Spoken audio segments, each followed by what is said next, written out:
Hey, Tom. Hey, Good to meet you. It's funny, before we hit record, I was talking about your children's books that my family and I absolutely love reading. And then I found out that you're also part of the MAP community. And then your book is just so aligned with so many of the things I think and talk about. So this has just been really exciting to come together. yeah, it's very fun to be with you and to hear some of that background. I was in the first class of that MAP group, and to see how that's evolved and what it's become is pretty amazing. I'd love to hear just a little bit about your background, like your sort of genesis story of how you have moved through your career. I'm aware of it, but I know that our audience is not. So that would be a really great spot to just sort of frame our story today. Yeah, I appreciate that question. It's kind of a long arc that started when I was younger. I was grew up in a household of teachers and psychologists who were some of the real early figures in positive psychology and all those spaces, and so I got to grow up witnessing all that and learning about it. So that's where a lot of my early curiosity was driven from. And I was also diagnosed with a real rare genetic condition when I was 15 years old, where doctors told me I'd have tumors kind of show up everywhere over whatever span of a life I might live, and they guessed that might be 35 or 40 or somewhere in that range. So I dealt with a lot when I was 15 years old, and that really helped me to I had so many good people around me that helped me to figure out what could be done and what I could do to stay ahead of things and to focus on living a normal childhood and all these things that they really put into place a lot of the earliest findings from psychology about kind of being able to grow through traumatic experiences like that and the like. And so that brought me to went to college at the University of Michigan. When I graduated, I went to work with my grandfather in helping him to work on the earliest iterations of what would become StrengthsFinder. And so we're working on that. In the middle of that, he'd kind of been a mentor to me and uh, a father figure and so forth. He was diagnosed with stage 4 gastroesophageal cancer. And so I had a kind of a mini background in cancer at that point. So I flew with him all over the country trying to figure out how to keep him alive a little bit longer. And as a part of that process, I wrote a real long kind of gratitude letter to him about everything that he'd meant to me while I was dealing with all these challenges. And so I gave it to him when we were at a Residence Inn in Houston on a real hot summer afternoon while he was undergoing treatment. And he was very moved emotionally and kept reading it and rereading it. But then what surprised me was the next day he said, I've been reading your letter and reading a little bit more. And he said, there's this story I've always told about dippers and buckets. And do you think we could write a book about that? And do you think we could do it in the next 2 months? And I was someone who had no identity as a writer. I was a researcher and math guy. And I was shocked. And I'm like, are you sure? I don't think I can do this. But anyhow, long story short, we were able to get a first draft done and keep him alive long enough to where he read that first draft of the book, which was How Full Is Your Bucket, just before he passed away. Um, and that book took off in the business world and pretty quickly took a sharp turn where we were getting all these inquiries from people who are in K-12 and higher education saying, oh, we want to use this in our schools because it helps kids understand how to be nice to one another and fill each other's buckets and all that stuff.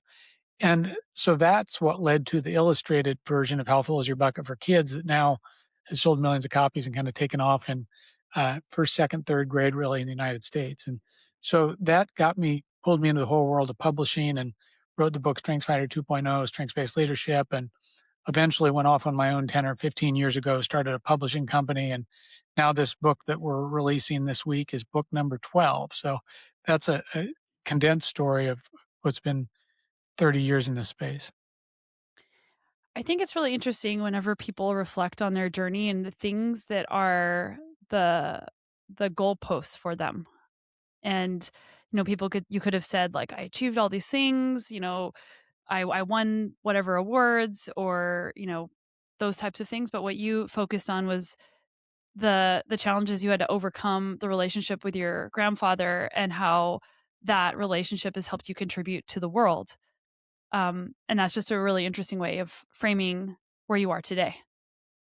Yeah, I mean, part of that's what I've learned through all these programs and from a lot of good thinkers is that life's just a bunch of relationships. And at the end of the day, I live across from a sprawling cemetery here in Arlington, and I walk through there sometimes for peace of mind. But nobody's talking about awards or bestseller lists or how many followers you had or how much money you made.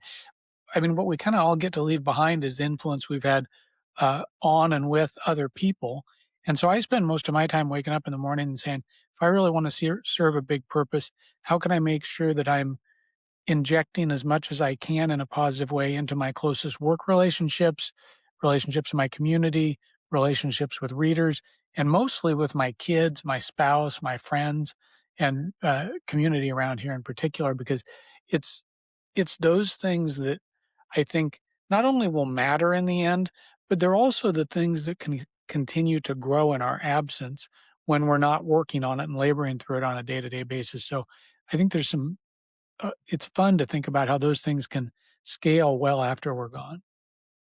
I want to tell you a little bit about the research I did for I did a thesis for MAP, and there's going to be a lot of overlap with your book, and then I want to dive into your book. So, I noticed that a lot of people will achieve big things, especially my population was perfectionists who chronically don't ever feel like what they did is good enough. They say, I achieved whatever thing, and it's not good enough. They find all the reasons that it's wrong. And instead of looking at how that achievement helped other people, they're focusing on themselves and how they could just continue to get better to prove themselves. And so my thesis was that if people could look at their achievements as a way of how it contributed, even if it was a self-focused thing, as a way of how it contributed in some way, then they would be able to articulate and feel more of a sense of purpose and get out of this narrow hallway of trying to prove themselves. In your book, you talk about the costs of self focused forms of striving, and you also talk about purpose. So I just want to hand you the reins and I want to hear what you have to say if we take it from here. Yeah, I think your theory is spot on in terms of if you're on the hamster wheel of achievement and success for the sake of hitting the next benchmark, hitting the next doubling in salary, hitting X number of followers, whatever it might be. That's kind of a race that just continues and continues and continues. And you eventually kind of burn yourself into the ground before you come up and realize that in many cases, you're not taking care of yourself. Maybe you're not taking care of paying enough attention to the people that matter around you and investing in the things that will matter most when you kind of look back on a life. So I do think it's important for even those of us that, I mean, I grew up in the hardest working kind of culture and family in Nebraska where a lot of people kind of come out of farm communities and there's kind of that work ethic of bragging about 80-hour weeks and not needing much sleep and traveling 300 days a year and all these things that I saw as ideals growing up, but I quickly realized as I got into the work world, and especially as I started to build a family when I was younger, how unhealthy that is in the context of a real sustainable life and sustainable relationships overall. So that's where I think I know some people push back on this, but the more we can connect what we're doing with the person it serves and the person that it's helping, just in the day, in the moment, doesn't have to be some grand thing, that's where it makes it a lot easier to do things regularly and you feel better about it at the end of the day and you're more likely to build some of those upward spirals and do more of it the next day. So I think that's kind of the secret ingredient to all the personal development stuff I've seen is that the sooner in your career that you can get out of the pure striving, competitive navel gazing stuff and focus on how much you've done for other people, the more sustainable it is throughout the course of a career, essentially. Yeah, so I'll give you an example that people listening will be able to relate with. Like a lot of people listening are athletes. Um, it's a competitive sport. Like you want to win. Winning's awesome, but you could still win and be like, who cares? That's not good enough. But through the process of trying to win, you can positively impact other people by being a role model, by inspiring people, by Mhm, mentoring and helping other people. And at the end of the day, you're not going to remember the wins, you're gonna remember the people that you helped along the way, and that those people are gonna remember you. Like, when you leave, any competitive environment, people probably aren't gonna remember the shiny things that you did. They're gonna remember how you treated them, how you made them feel. mhm. You know, it's interesting you mentioned role modeling because I think a lot of us really underestimate the pure value for other people of really good role modeling like that. And I'll give you a bad case and then a good case on it where in the the case that I see that's challenging and a problem in most modern workplaces is that I work with leaders all the time, CEOs of companies, and they always say, well, sure, I want my employees to be engaged. I want my employees to have well being. And then I ask them to talk about their daily routine, and it's clear that they're the first one in the office, the last one to leave. They're usually having lunch over their keyboard with crumbs instead of walking around the office and talking to people. And they say, "Oh yeah, I want my people to take vacation." Sometimes they have unlimited vacation, which is total BS. And when their people do take vacation, they're still sending emails even though they claim they don't expect a response. And that kind of modeling builds a corrosive and destructive culture. And they don't have ill intent, but if they're not doing the things they're asking of other people, it quickly leads the whole culture to go awry. So that's the downside of it. What I've learned on the upside of it, and I have kids who are 15 and 17 right now, and I learned by the time they were maybe 5 or 10 that I wrote a book called Eat, Move, Sleep that was all about health and how healthy decisions give us energy. But I quickly realized as I was working on that book that if I ever told my immediate family members what they should eat or preached about that, it would have the exact opposite effect, and they would run to a friend's house and hide in a closet and eat as much candy as they could as quickly as possible. Right? So I've had to learn as a parent that modeling these behaviors and hoping that they pick up a little bit of it is kind of the only shot that I've got. And it's been fun to see how that works. It doesn't work in a week, it doesn't work in a month, but over the span of years, if you're consistent as a role model, it does rub off and change the people around you, not just your immediate family, but extended family and friends in some ways as well. Yeah, I mean, the leading by example thing just goes so far. I did want to bring up something that you talked about in your book, and it had to do with strengths and how whenever we get really self-focused, a self-focused approach to our strengths, it can actually not be very helpful. So, like, what are ways that we can approach like knowing and cultivating our strengths and bringing our unique qualities into the world without it becoming too self-focused and navel gazing? I would argue the more I've studied this, that your strengths are only useful in the context of another relationship or in the context of how they help other people. And unfortunately, I see so many people think that just having self awareness or self knowledge is kind of an end in itself and a goal in itself. And that if you just know thyself, then the world shall revolve around you. And we all learn as we enter the workforce, it doesn't happen that way. So I think the challenge is to say, I mean, if I'm interviewing people for a job here, and I have one person that walks in and tells me, "Here's all I know about myself, all my assessment results, who I am, what I'm good at," and the next person walks in and talks about all the things that my clients and my customers need and how they can connect what they've done before and who they are with meeting those needs and to do even more than I could by myself alone, I'm going to hire the second person and not the first one.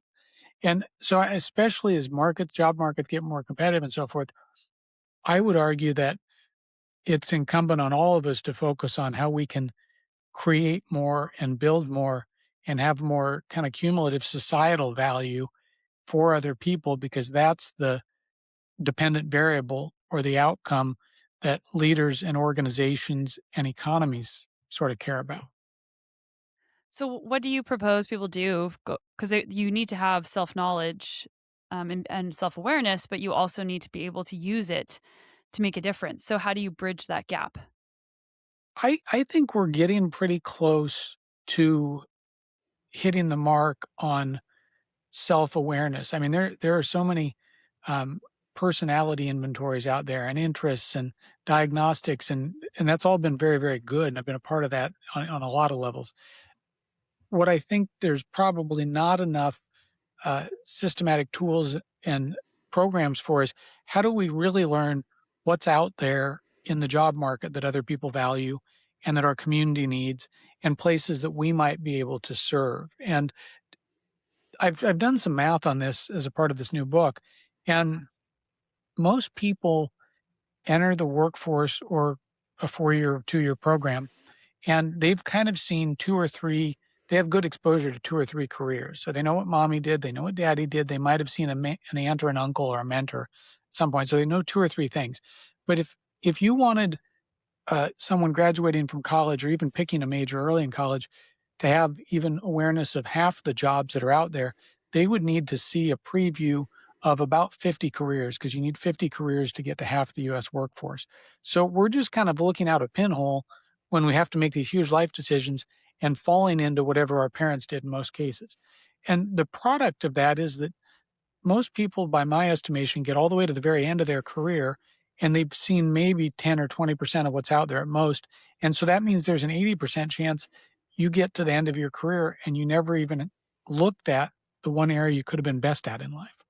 So I believe the answer to that is that we need to build a lot more early exposure into the funnel or mid career exposure so that we can step back when our job's eliminated by AI or whatever and say, you know what? I just fell into this career in the first point. So it's probably the career most of us are in at age 35 is most likely about as good as if we just randomly assign people to stuff or flipped a coin.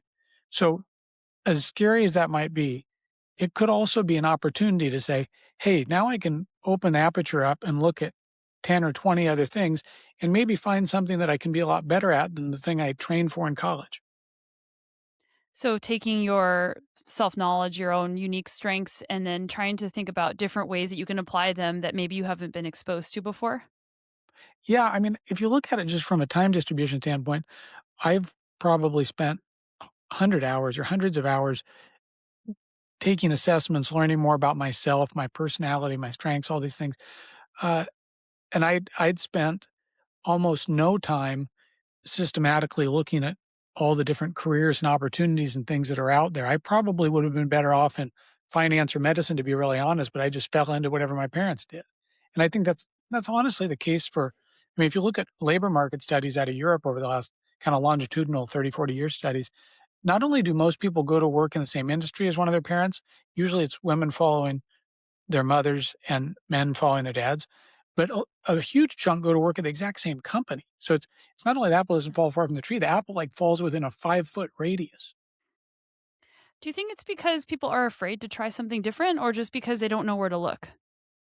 You know, this is like the worst line I've ever had, but uh, we don't know what we don't know. I mean, it Mm, sounds too basic to say, but we just don't even know what's out there, and we don't even know there's a problem. So I think a part of it's a parents need to say, I mean, I said this to my daughter when she was 14, and I asked her, she's 17 now, and I asked her at 14, what are you thinking about when you grow up? And my wife's a teacher for context. And she came back and said, well, I think I could be a good writer, but I might also want to be a teacher. So she was 2 for 2, right? And that's mm, what kind of mhm, shook me. And I realized I've got to do everything possible to not only say to her directly, which I have, the goal is not for you to follow in footsteps. The goal is for you to see everything else that's out there and then if you wanna look at these careers, you can look at these 2, but it's probably one of the other 48 you look at.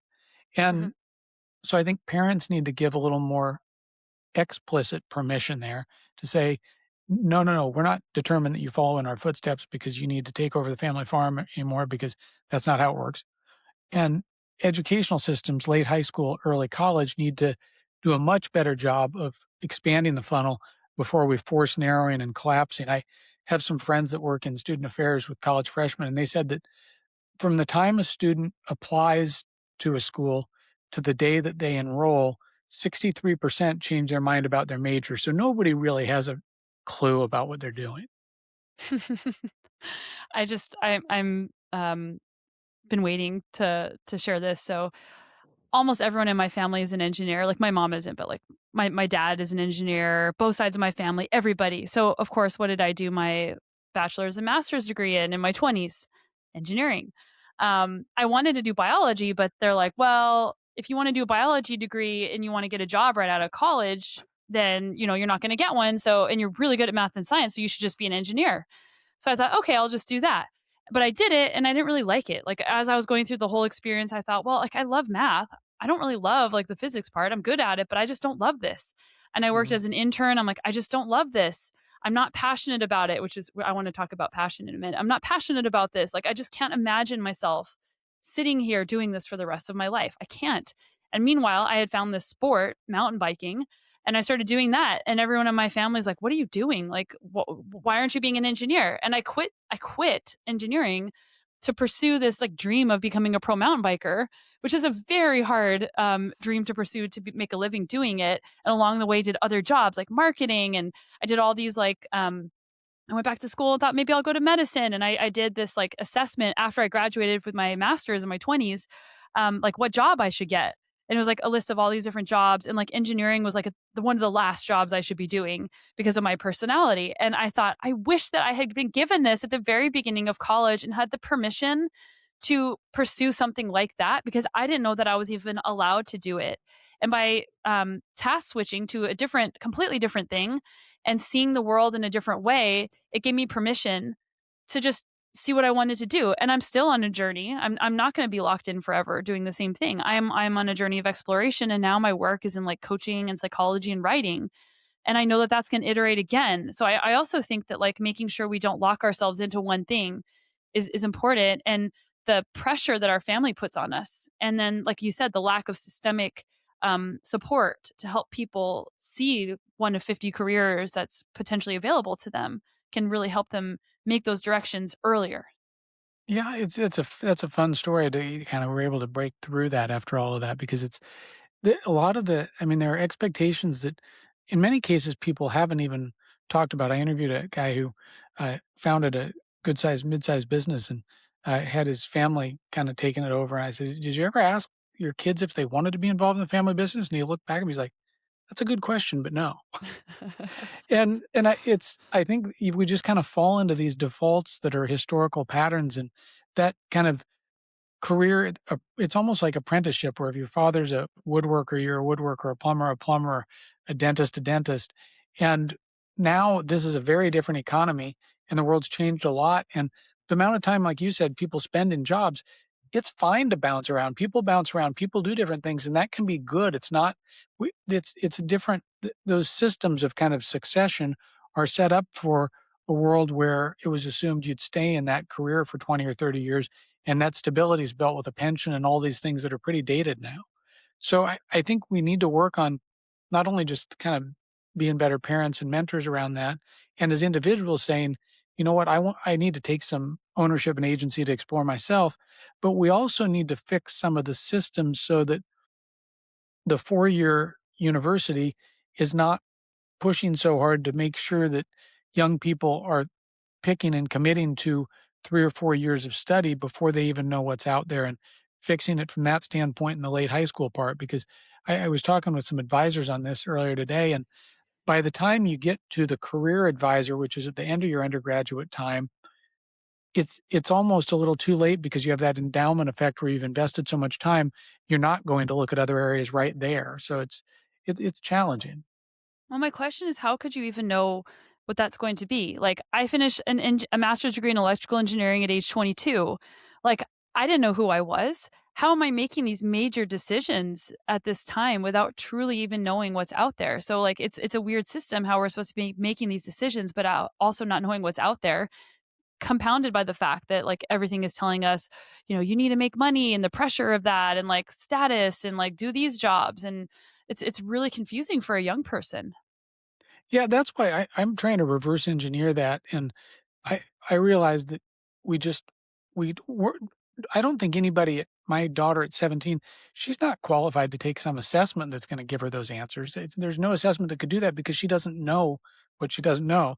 So, to reverse engineer that, I've had a team for the last 3 or 4 years going around and filming professionals in 50 different careers for we go film them for a day and say, "Tell me what it's like day in the life of a dentist, a day in the life of a veterinarian, a vet tech," and go through the highs and the lows, the boring parts, the stressful parts, the fun parts, the not fun parts of telling the in the veterinarian's case, you gotta tell a lot of people they gotta put their best friend to bed, right?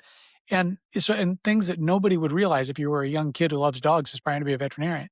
So I'm trying to reverse engineer that and get these kind of day in the life so people can look through 20, 30, 40 of those and then say, "Oh, I didn't even know what this job was. I thought I knew what this job was, but it's not what I expected, so maybe I won't study that." And to kind of create that career awareness first and then start to narrow and work back to which ones you might want to explore in more depth. Because I think if you look at this real simplistically about I will call who we are as an individual the supply side and what's out there in the market that our community needs the demand side. I think we've kind of nailed the supply side of knowing who we are pretty well, and we've almost ignored the demand side. I want to switch gears to talking about passion, because a lot of times if parents don't tell you, do this job, they say, well, just do what you're passionate about. passion, you liken it to cotton candy. Can you talk about how you, discuss passion in your book? Yeah, I mean, I think the words that we anchor our time and energy around are sometimes more important than I would have thought. And so when I was first coming out of college, I had one of those graduate advisors at the end of my undergraduate time ask me what I was passionate about, what I wanted to do. And I mean, I was really passionate about, I know, investing and the internet coming out and technology. And I love basketball on an individual level. And I would have given my life to make a career on that, but that wasn't in the cards with my height or genetics or ability. Um, and so as I've seen people ask those questions from a career advice standpoint, what's clear to me is that passion, maybe that'll give you some good early cues, but by definition, passion is something you want to do. It could be golfing, it could be traveling and exploring. And by all means, passion should be a big part of your life and kind of happiness, time outside of work and all of that. But I would argue that starting with meaning or mission or purpose is probably the best one I've found as your anchor for your career and your job and what you essentially get paid to do is a much better anchor because focusing on purpose inherently is about doing something that makes a positive contribution to another person's life or to society where passion could just be something that's fun for you and might not make anyone else's life better. If I go golf by myself, that's really not doing anything for a lot of people. It might even take time from my kids. Um, Whereas if I'm doing something in my work, I mean, even if you're working in a retail setting or you're a barista at Starbucks and you have a customer come in the morning who's having a really tough day and you get them from a negative two just to a positive two, I would call that a meaningful purpose and a contribution you make in that day that you need to recognize, and that makes a difference for another person. So it's not like big, grand, find your one purpose. It's just doing stuff during the day that make a difference for other people. And for what I've learned from all the research, the more you orient your work around that, instead of just trying to find work that makes you happy, it results in a better return. There was a psychologist I read about 10 years ago, well, kind of wonky terms, someone in California, and they kinda studied, they called it SO, self-orientation versus other orientation, and the other orientation always yielded the better returns, essentially. Yeah, and I think practically, like whenever you talk about purpose, I'll just keep using my own example. So, like the reason why I didn't like engineering is it didn't feel like I was making a difference, even though you are. Like I was working in solar, I was working in biomedical engineering, like you're making a difference. But the way that I was going about it didn't really work for me. So if I had known about like job crafting, for example, Mhm, I might have been able to make that work with my purpose. And we'll talk about job crafting in a sec. But like if somebody's purpose is they wanna make a difference. So, like, Corey Keyes' definition, he's a sociologist, mhm, like, this is for the listeners who don't know, like, purpose can be talked about as, like, a future orientation towards goals to make a contribution to something bigger than you. But what I like about Corey Keyes' definition, it's about social contribution, which is part of a social well-being, definition.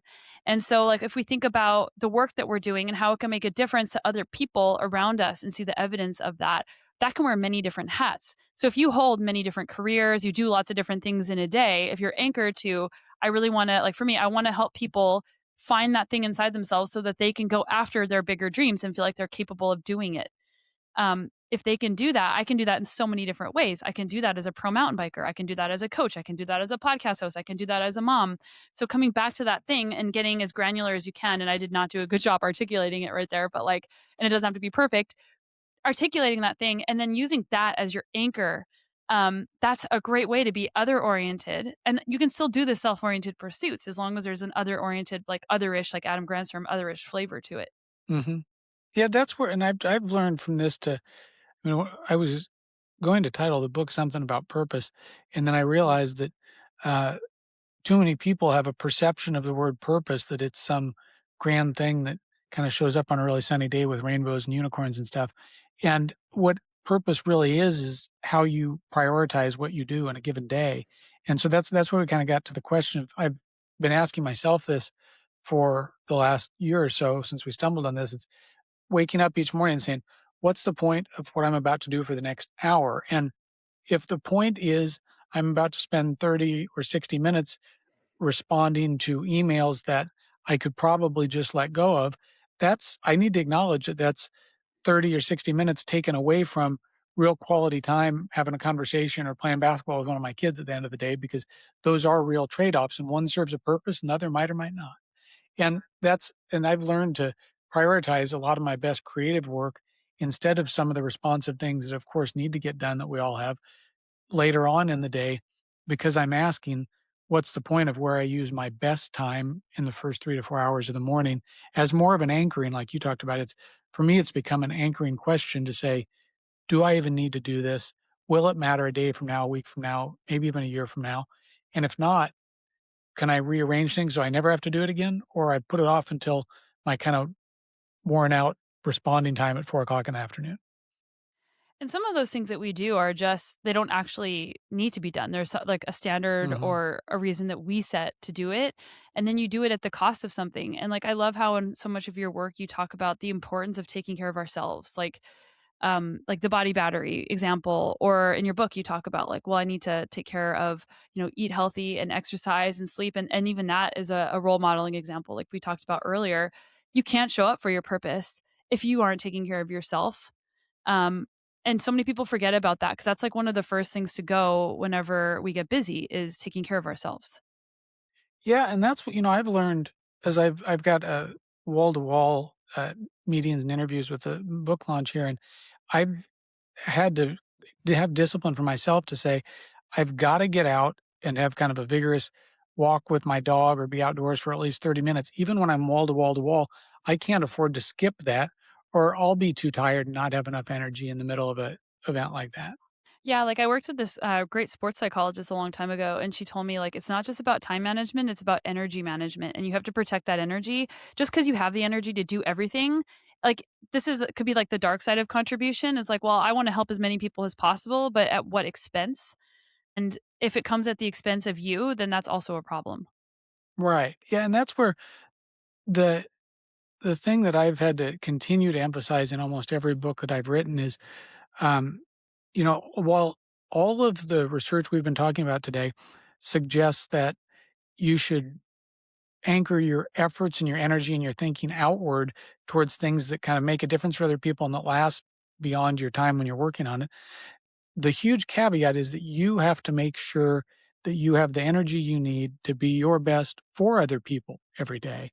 And that's where, I mean, for me, my only golden productivity hack to get a lot done tomorrow is to make sure that I get into bed at the right time and have a chance to get at least 7 or 8 hours of really good sleep because that is the reset button no matter how my day goes today.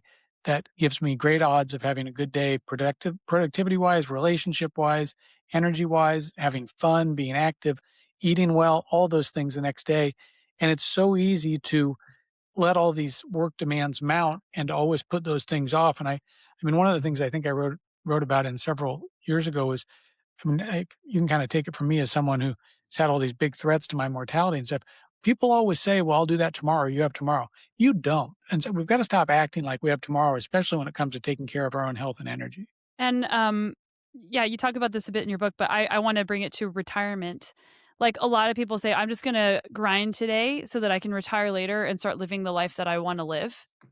I had that mentality. That's like one of the reasons I said I'll do engineering. I'll just like work really hard and get like all the money that I need, and then I'll retire as young as I possibly can, so that I can do the thing that I want to do.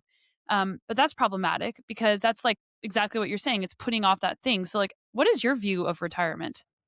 Um, I was saying this to a friend the other day, and I'm almost hesitant to say it now, but when I've studied well-being across cultures and uh, lifetimes for a long time, and I think based on all that work that I've studied, the two of the worst voluntary things that someone can do for their own well-being in a lifetime is one to retire, and the second one's to go to law school.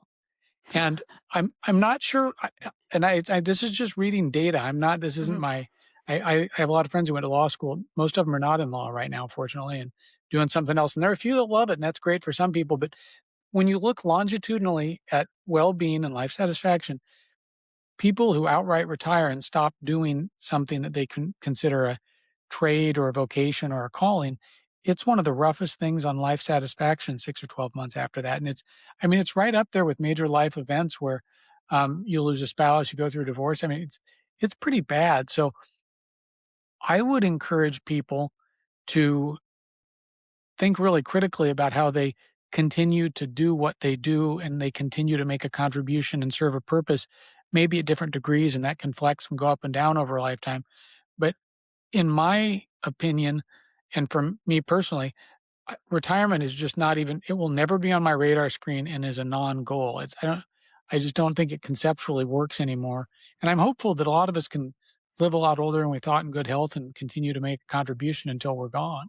I mean, I agree with you, and that's how I live my life, but most people don't live their life that way. So, like, how can we help people, so that they're not like, "I'm gonna wait until retirement so that I can start living the life that I wanna live, or so that I can finally feel good," because I think a lot of people are actually in jobs that they don't like.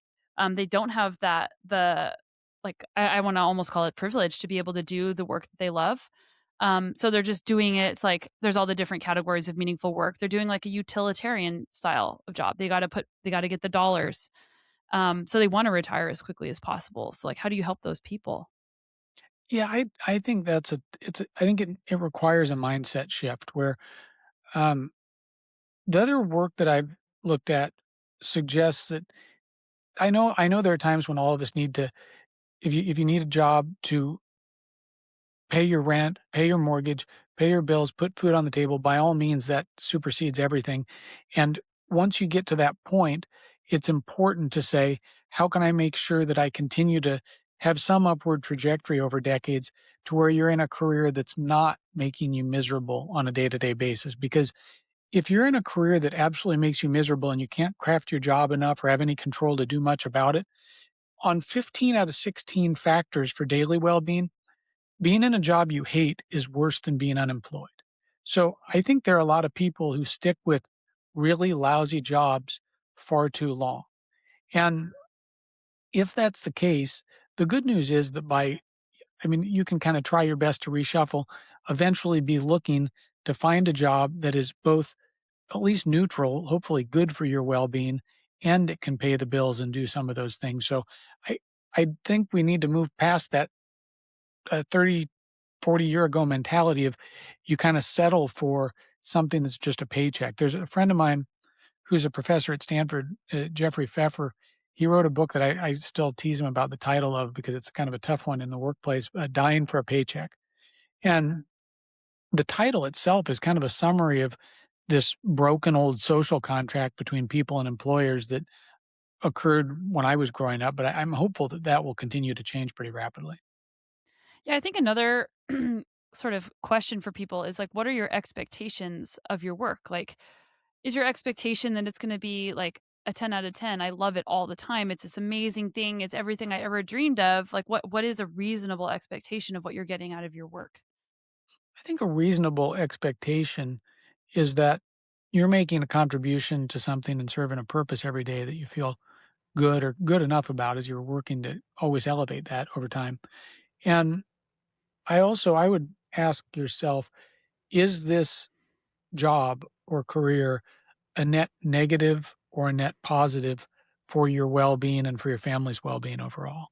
And or is it just kind of neutral? If it's kind of neutral, stick with it until you find a better one and then jump. Because I do think that much like employers know that they need us to be engaged in our job, so we're contributing more discretionary effort and so forth, it's probably up to each of us as individuals to say, is the employer living up to the bargain? And am I and my family or friends better off because of this relationship here? I used to think that employers could figure that out and do it, but I hit too many walls with that, and I would now argue that each of us as an individual worker or entrepreneur needs to say, "Is my life better off because of this work that I'm doing? And if not, it's my job to fix it or make it better over the next few years." I think another issue that people have and why they want to retire is like they don't have the flexibility that they need to either take care of themselves or, go on trips or do the things that they want to do outside of work. and they get stuck working too many hours, or like I have to get up at 4 o'clock in the morning to exercise, like that type of thing. So, like systemically, what do you think needs to change so that people don't feel like I need to retire so that I can finally take care of myself or see my friends or, go on a cool trip? Yeah, there's so many people I talk to where they imagine this end point of retirement, both psychological and financially, where they think it's kind of they're working so hard to a goal, but it's like we talked about with the owner of the firm who never asked his kids if they wanted to take over, but presumed that.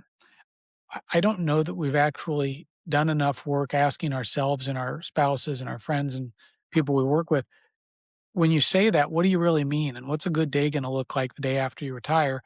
And now that you've saved up this big nest egg that you've been imagining, if you're still going to work, is there still going to be inflow coming in? And if you thought about that, and is the point of the whole thing that you die with this money that you want to pass along, or is it going to a specific charity you care about? Or, I mean, to really think through and question the dependent variable. I'm amazed by how little people do that relative to how much energy they wind up pointing all their work and time at something that might or might not be the right outcome. So, what do you think needs to happen to help people spend that time reflecting? Well, I think to rethink the way we define work and what work is, so that work is something that is sustainable, and it involves like kind of what we've talked about, the purpose and contribution elements, but that work is also something that you will continue to do throughout your life at varying levels and with varying audiences and with varying groups in a way that is repeatable and is sustainable and keeps you engaged and keeps you fulfilled in what you're doing. I know so many CEOs of big companies who have kind of, as soon as they let go of that role and they're no longer doing anything, they're nowhere near as satisfied with their day to day routine and what they're doing on an hourly basis. So I think we need to build a more continuous glide path instead of treating a career as something that has a retirement endpoint. This also makes me think of like a bridge to a different topic. So, some of my work is in self determination theory, and there's like a mini theory called goal contents theory. Are you familiar? I'll tell the guests as well, the people listening. Not But with the latter part. yeah, so they've looked at extrinsic and intrinsic aspirations. So intrinsic aspirations are what you would think, like personal growth, physical health, close relationships, and extrinsic aspirations, which are things like appearance, fame, and money. And then they look at like what people prioritize. If people are prioritizing extrinsic aspirations over intrinsic aspirations, it's what you would think, increased ill-being, decreased well-being. But a lot of times, the way that our society is, organized, it's so that people will, like, prioritize extrinsic aspirations, like, how are you valuable in society? People look at, like we talked about earlier, like, how many likes, how many followers, how much money do you make, what's your title? And people feel like, if I have those things, then I'm valuable in society. But really, you feel worse whenever you're prioritizing those things.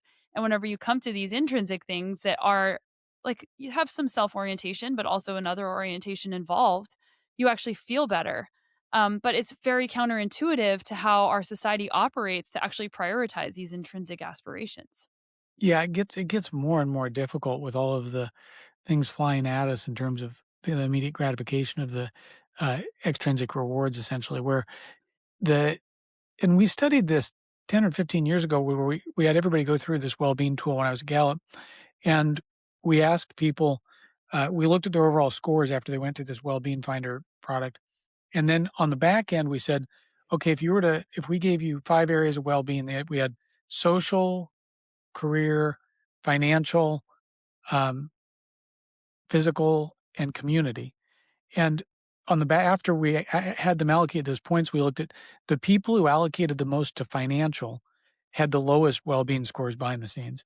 The people who allocated the most to community well-being by far had the highest well-being scores behind the scenes. So it's exactly what you're talking about. And I think we've gotta find ways to it's almost the default and easier to stay on that status treadmill right now, right? And if you do that, the only guarantee is that you're gonna be continually caught in the quicksand of comparison there, where there's always someone making more, there's always someone with more followers, and that's just a race that never ends, and it's not healthy or sustainable. So I think we need to kinda take that to heart individually, but then also have conversations and help our friends, our colleagues, our family members to really reflect in a mirror and say, "Are you focusing on the things that really matter, or are you worrying about some of those trivial things that almost cause negative psychological outcomes, not just neutral or whatever?" Yeah, I like the normalization of that, like, talking about the ways that you are prioritizing the things that are, like, I'm not working today, I'm spending time with my kids, or, like, I'm choosing Right, not to go to this race because, um, number 1, like, it'll compromise my physical health, or maybe number 2, like, I'd rather go to the wedding. Like, right. being able to because we celebrate the people who are, like, hard charging and doing all the things, and instead of, normalizing and celebrating people doing less, and how that actually is really good for you on so many different levels. Yeah, I think we've got to, or as organizations and work teams, we need to celebrate people who have strong, sustainable lifestyles where it's someone who does manage to be there for family, who does really take a vacation and take time off and not feel like the world's going to fall apart if they're not on email for a week or whatever, which never happens. Um, and so I think what we hold up there as ideals, the person who talks about how it's so important they get 8 hours of sleep in a leadership role instead of acting like they're working around the clock because they want people to see that as kind of the basic values, right? So having more open conversations. And I also, everything I've learned in the last 12 months with my heavy use of AI would lead me to believe that we're going to be able to get a lot more done. Maybe I mean, I can probably do the work of 5 or 10 people that I could have 12 months ago with a lot of things I do day to day, and that can enable us to spend more time with the people who matter most, more time having conversations with a colleague who's struggling or having a tough time, more time on relationships than I would have 12 months ago when I had to spend so much manual time working through layout and editing and all these things that I do in my job. So I think we're gonna, in an ideal world, be able to build somewhat more sustainable lifestyles there over the next few years. A pushback that I get, in organizations is they say, "Well, like, how do we measure? Like, we can measure, like, dollars and outcomes and sales and all these different things. We can't measure these other things." And then in the research I did for my master's, I actually one of the conclusions from this qualitative study was that one of the reasons why, like, this collective idea of, like, purpose and role modeling and collective achievement feels better is because it's actually harder to measure because there's no, like, marker, but people want to measure it. So, like, there's this paradox of wanting to measure things in order to say this is successful, but the things that you can't measure are the actual things that contribute to you actually feeling better and maybe even being more successful. Right. Yeah, it is a big challenge on the measurement side, and organizations are, especially large organizations, are very good and adept at managing anything they can measure. And if they can't measure it, they're not that great at it. And so that's where we started with a lot of the work trying to get organizations to measure individual well-being and to care about that, to think about that. And some organizations do, but I would say it's a slim minority because it's challenging. So on an organizational level, I think what they can measure is people who burn out and turnover and when their retention goes down. So you got to look at some of those things. But at an individual level, I would argue that every one of us, even if you work for one of those 5 percenter companies that really cares and does it really well, it's still up up to you to ask some critical questions regularly to make sure that not only are you serving a purpose and feeling like you're doing really good with your work, but that you have health and well-being and time with the people you care about most that's sustainable, and to ask that question regularly to make sure it's not getting out of alignment. And if you have an organization that isn't receptive to that conversation, then it's time to start looking around and map some other things out, in my opinion. I also wanted to comment on something you said about AI use. I find that a lot of people are turning to AI for the relational aspects. They'll go to AI for advice when they could have asked their parent or their friend. How do you help people, or what do you recommend to people to use AI for like to help you create more time so that you have time with people instead of using it as a way to turn away from people? That's a great question. And what I've learned as a heavy power user in the last years is that AI is exceptionally good at doing the things in my daily routines over the last years that are the most repeatable and the most process oriented and the most response oriented. And so it's been able to take hours and hours off of my normal daily routine already that free more time up for me to have those conversations and to do more creative work, to do more writing, to do more product development, to have more time with my kids at the end of the day.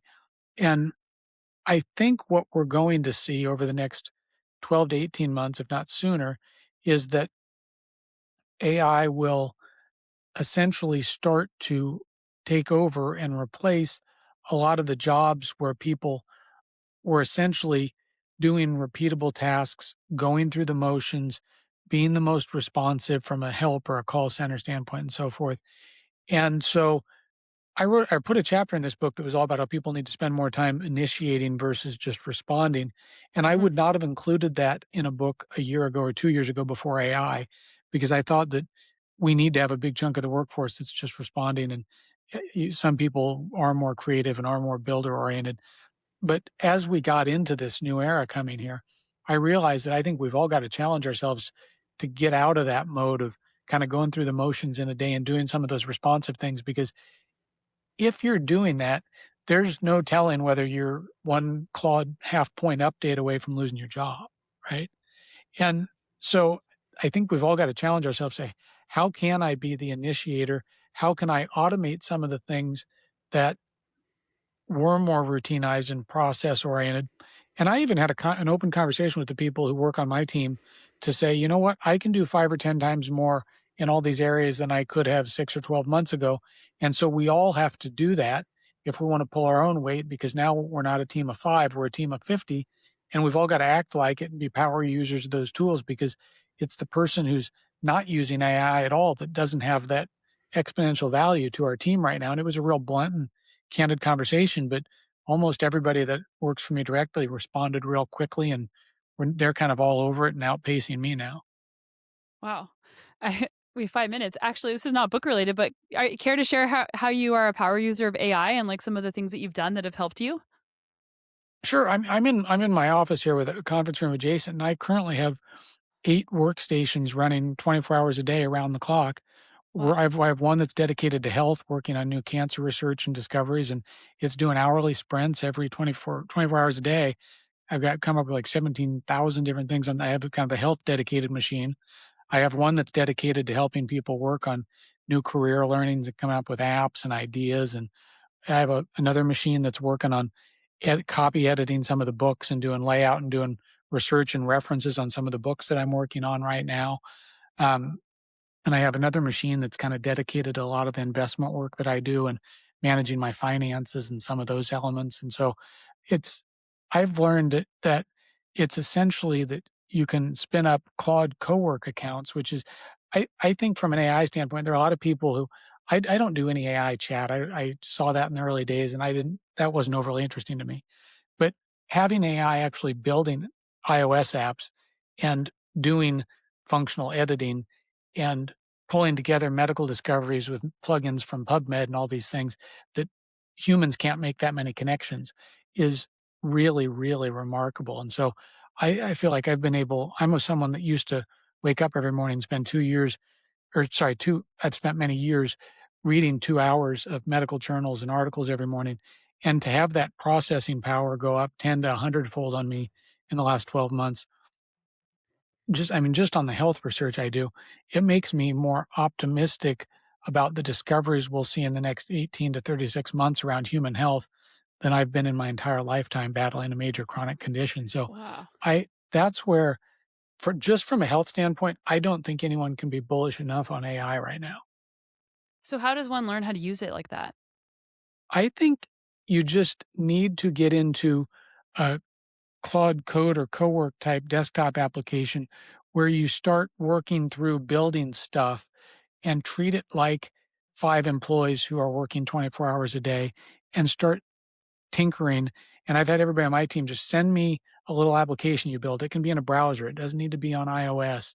And send me some research you've put together, build some things, share it with the team, and we all kind of learn together. And it's been a pretty powerful experience. I graduated from college in 1998 and was obsessed with the internet and everything going on that time, and I I never thought I'm now 50, and I never thought I'd get a do-over, but in the last 6, 12 months, I feel like I'm a kid in a candy store, and I'm just going around the clock being so excited about all the things that each of us can build and put together now because of the tools and resources at our disposal. But I think a lot of it starts by using the more in-depth builder-oriented tools and research-oriented tools and seeing uh, AI applications like Claude Cowork as extensions of and ways to scale anything you do in your life, um, and to get better advice on your own health. It's another huge place for people, instead of thinking about AI as something you chat with or whatever. Mhm. Very cool. Well, thank you so much for coming on the podcast. We covered a lot of bases today, a lot of really interesting topics. I'm excited for people to dig into your book and books. So many good stuff, so much good stuff out there. And I'm just amazed. Like, whenever I hear you speak and I think of all the things you've done, like the capacity that you have as an integrator and just like the critical thinking skills, but also the vision, it's really inspiring. So thank you for coming on the show. Thanks so much. This was a really fun conversation. We covered a lot of great stuff.